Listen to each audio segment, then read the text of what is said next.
What's up, everybody, and welcome back into the Front Four podcast. Been a minute, but we're back. I'm your co-host, Anthony Rivardo, joined by my co-host, Mark Hall. And Mark has been traveling all over, training the best of the best, and we're here to dive in and discuss it with him. Mark, how you doing today, my friend? Good, man. How you doing, Anthony? Shoot, good to be back. Like you said, kind of been on the road a little bit, so I've been looking forward to getting back and have some conversations about D-line, of course. No doubt. Where you been? Went to Nashville. I was there for 2 weeks. Did some work with Arden Key, some real good work with him. Then wind up going from Nashville to Clemson to do some work with TJ Parker. Obviously, we're talking about him today, so it's been a busy last 4 weeks. I feel like we got some good work in and getting guys, one step closer to getting better and better. For sure. Now that you're back doing the training, you're back at Clemson, that's kind of where we started to link up last year. You were doing some training out in Clemson with Dex. I hit you up, had you on the Fireside Giants show, and now here we are a year later still doing Front Four. So kind of cool, kind of seeing that time pass, but you're working with TJ Parker, who we had on the show. We got to interview him. It was a great interview. Humble kid and getting ready for the 2026 NFL draft. So walk me through the process. He's getting ready for the NFL and you're training him up. What's that like? Oh, well, I'm coming in on the back end of the process. He's already done the combine and trained for that and stuff like that. So I'm coming on the back end, just trying to fine tune a couple of things before he goes to the actual OTAs and stuff like that.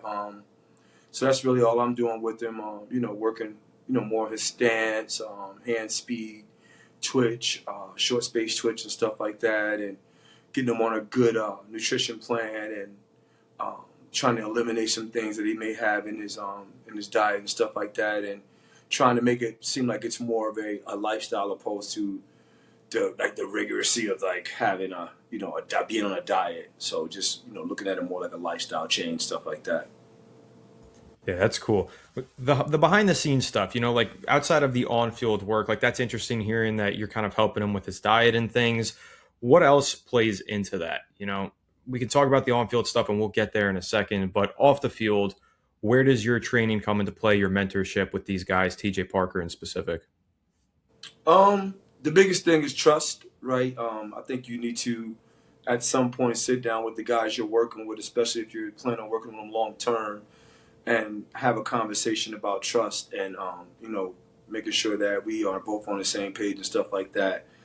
So that's the biggest thing. A lot of these kids are very high-profile kids at young ages that people don't even know about, and they're, so a lot of them are taught, just to be careful on who you deal with and stuff like that. Definitely with this whole NIL thing coming to full effect, with the money getting there so early now, you're going to have a lot of trust issues with outside people. So that's the biggest thing, just kind of building this trust. And I think I've been able to do that with him just over time, not opposed to just these last 2 weeks. But over the last 3 years, he's been at Clemson, just having a relationship with him, him being able to come in, film study and stuff like that. So that's the biggest thing. And then I think if you can get the guy to trust you, then you can do some pretty amazing things with young kids. Yeah, you mentioned that you're on the back end of his training right now, joining up with him, but you met him at Clemson last year, did a little bit of work with him, am I right? No, I met him at Clemson his freshman year. I've never done any work with him. Okay. I had the opportunity to come in a couple of film studies, but Gotcha. I've known him since he was a freshman. Okay, cool. And this is you're fully working with him and training him up and getting him ready, but you obviously have to watch a lot of film with these guys. You watch a lot of film on these guys. When you started watching TJ Parker, what stood out to you? Why did you say, okay, this is somebody who I want to train. This is somebody who I see something special in and I want to help develop? Yeah, I think we talked about that on the episode before when we were talking about him. Again, I go back to when he was a freshman. I could remember seeing him in one-on-ones, and I kind of knew he had a knack for, getting off the ball and getting to the quarterback in a relentless type of way. So I knew that I saw that early, and then just over time and over the years, just being able to see his work ethics. Again, him popping into meetings and film study and stuff like that, just giving us a better understanding of like what type of kid he wants to be. Not necessarily asking a whole lot of questions, but just more observing. And then the way his frame is filled out, and the style of ball he likes to play. I think that's really conducive to kind of how I work with guys with the transition rushing and stuff like that, being more of a power player and set up for your fastball. So he fits into that mold. So it really, really made me, really interested in seeing if he was a guy that we could do some work together. So when I watched some TJ Parker, I saw him just kill some quarterbacks. Like just ran right through him, put him to the ground, didn't even hesitate at all. Have you told him to slow down a little bit, make sure you don't get flagged at the next level? Absolutely not. That's a Good. judgment call. We want the refs to make that call. We don't want to make that call. I don't want to make that call within his training. I am not. I'm a very relentless type guy when it comes to training, Hmm. especially weight room stuff and being explosive in the weight room and being explosive on the field. So I'm never going to really try to tell a guy to throttle down. Again, I'll let the referees make that call, or if the head coach wants to make that call, let them make it. But I'm not doing that. I'm a red line guy all the way, so I don't want to ever tell you to, do stuff like that. That's good. Yeah, they're sensitive at the next level in the NFL, and especially with replacement refs, supposedly joining the league this season. We'll see how all that goes. But let's focus back in on TJ Parker and pass rush moves. A really good pass rusher has a lot of moves in the arsenal. How are you helping him develop that bag, so to speak, and helping him add different moves to his repertoire? Well, the biggest thing is being able to see what's going on before you even put your hands in the ground.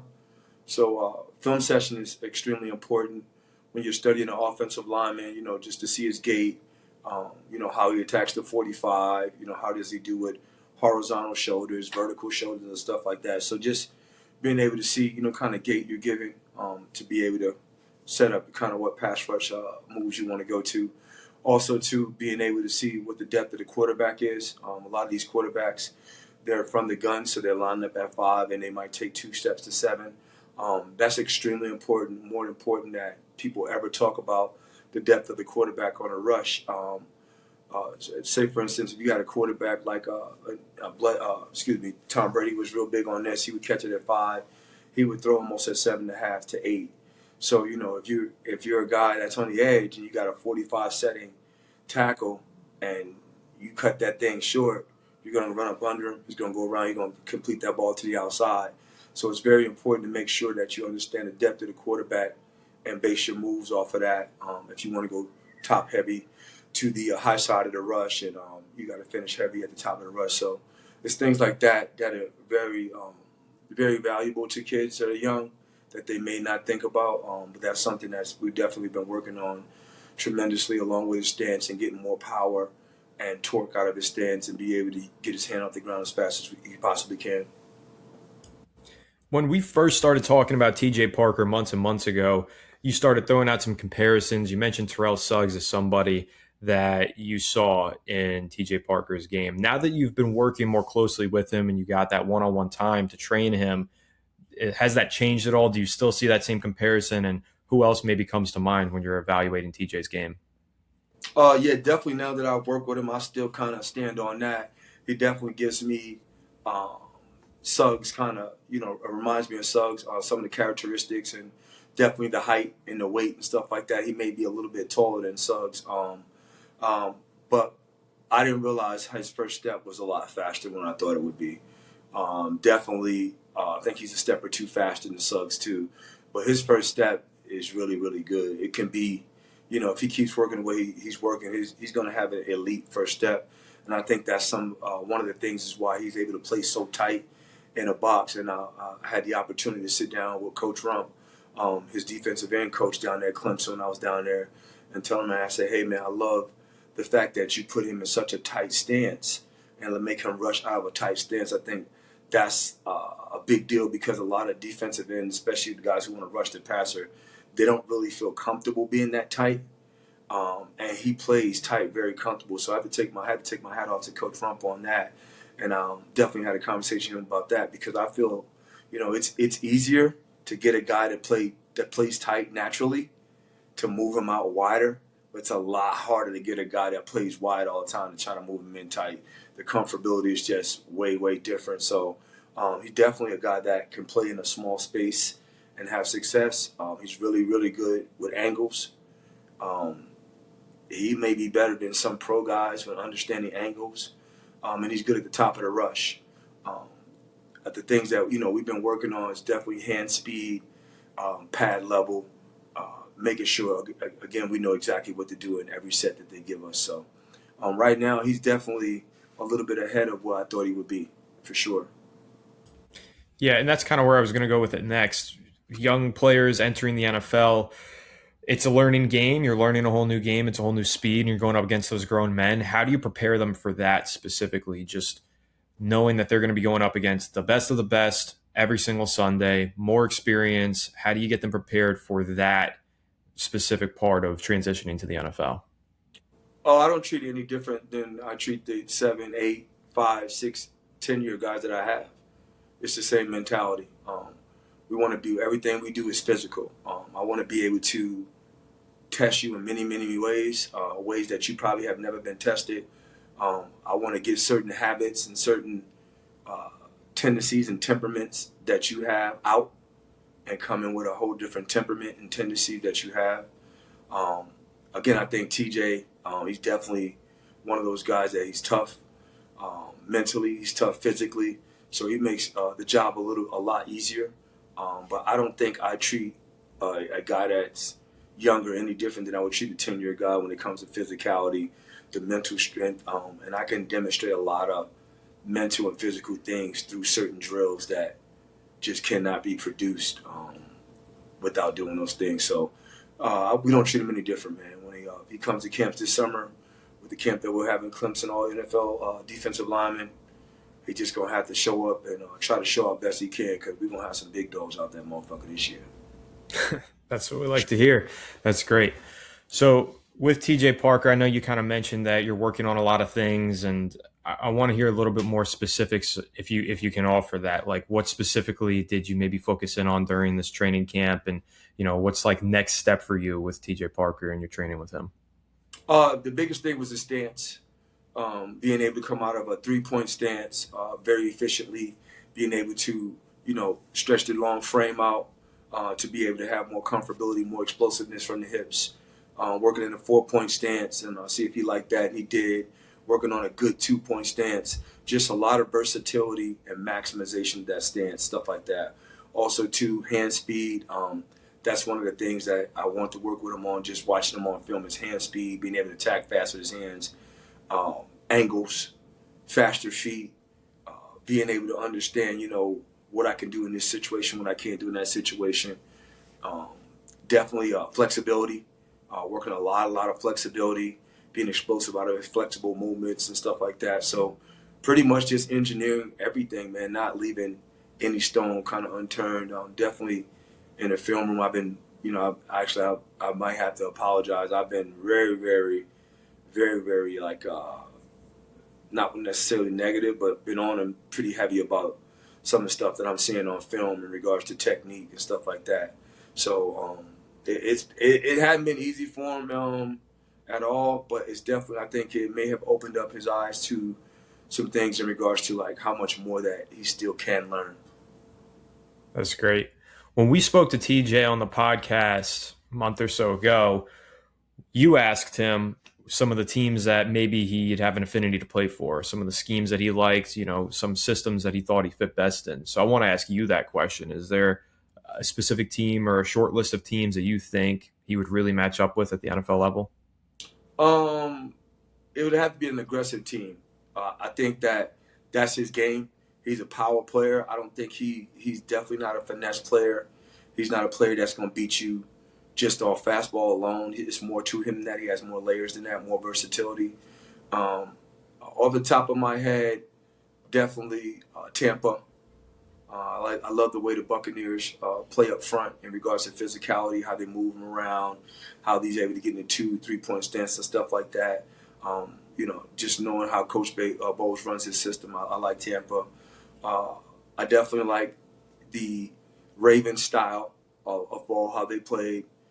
Philly, um, Dallas, what they're trying to do, team like that. Seattle, love the way they play. I mean, I just think that he's an every down defensive end or outside linebacker, so there's not really too many teams that he couldn't play in that he wouldn't have success in just watching him. But I do think it's a team that wants to be physical on the edge. Is the team that's better suited for his style, for sure.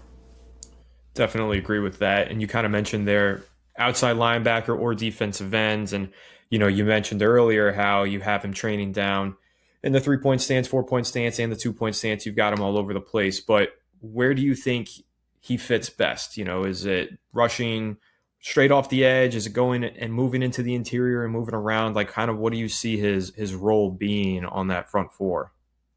I think he is a good left, can be a really good left side end on the strong side, just by him having the foot speed that he has and the power, and he just looks more comfortable to me on that side. Um, I would, if it's me, when I don't have a guy that runs a 4-5-4-4, I want to put him in a position of power, so I want him in a 3 or 4 point stance. Two is cool, but I think he'll lose a step being in the two, just because he's not able to generate as much power as the 3 and the 4. But he can play the two. He's shown he can play the two. He's shown he can get sacks out of the two as well. But when we start talking about maximizing, I think a 4 and a 3 point is a great stance for him. So he's not limited in regards to that. I think on his only limitations is, he's just a kid coming out of college that's converting to the pros. That's it. Yeah, and I think he's going to make that quick transition. I think he's a super talented kid. Every time I watch him play, I come away impressed. And I came away super impressed when we spoke to him. Just a good dude and humble and all of that. So, final thoughts on TJ Parker, everything that you learned about the person behind the player as you were kind of training with him recently. And, what is an NFL team getting in this kid? Oh, I learned he was a sponge. I didn't realize that he wanted to know so much and how much he wanted to absorb information. He's a sponge, hardworking kid. I think he does not mind redlining the motor. Family-oriented kid, respectful. I mean, I can't tell you how many times he said yes sir, no sir to me, and I was just getting pissed off. But I just said fuck it, just let him say it. Again, family-oriented, team player, relentless motor, hard worker. Um, just one of those players, man. You kind of feel like you can't miss on in regards to like what you're getting overall. Um, it just one of those type of players. Again, I'm supposed to go do some work with him in a week from now, and I can't wait to get back with him, man, and see what he's retained. And we've been big on him with the nutrition and getting that body fat down. That's one of the bigger things that I've been really talking to him about, is making sure you got a performance body. We want that body running like a machine. So, I mean, just a good project to work with, man, for sure. And maybe even more than a project. So, just been good stuff. I can't complain. Awesome. I'm excited to hear more about it. You said you're linking back up with him. We'll have to link back up after that and discuss. So excited to hear more. But Mark, where can the people find you? Oh man, you can find me at Engineering Greatness, man. One more thing too, we got our big NFL defensive camp coming out this summer. We'll be at Clemson. I'm gonna do something different this year. I'm gonna send out flyers, emails to guys, different guys that may be interested in coming. We want to try to take care of all that business before we even get 2 or 3 weeks before that. So be on the lookout for that. It's gonna be a big camp this year. We're gonna have some people in the house that really are interested in how we doing our defensive line stuff, other than players too. So looking forward to that, man. But other than that, man, just appreciate us being able to do this and be able to shed knowledge about players and information. So appreciate you, my brother. Yes, sir. Likewise. Everybody tuning in, leave a like and subscribe for plenty more content talking about the defensive line with Mark, absolute expert on the defensive lineman. So catch you on the next one. Have a good one. See you soon.